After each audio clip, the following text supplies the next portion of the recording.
హల్లెలూయా.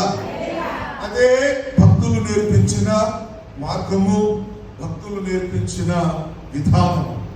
మన కష్టాలు వస్తే, బాధలు వస్తే మందిరాన్ని వదిలేస్తాం, మర్చిపోతాం, అలుగుతాం దేవుడి మీద. భార్య మీద అలిగినట్టుగా, భర్త మీద అలిగినట్టుగా, పిల్లల మీద అలిగినట్టుగా ఎవరి మీద అలుగుతాం? దేవుడి మీద అలుగుతాం. దేవుడి మీద అలిగితే ఏమొస్తుంది? బూడిద తప్ప ఏ రాదు. దేవుడి మీద అలగకూడదు.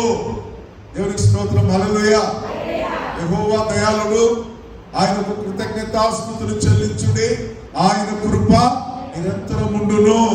కృప లేనిదే మనము లేము, కృప లేనిదే మనము లేము, మన కుటుంబం లేదు, ఏది కూడా లేదు. ఏదైనా కలిగి ఉందిరా అంటే కేవలము దేవుని యొక్క కృప. హల్లెలూయా. మనము చదువుకున్నటువంటి కీర్తన భాగంలోనికి వద్దాం.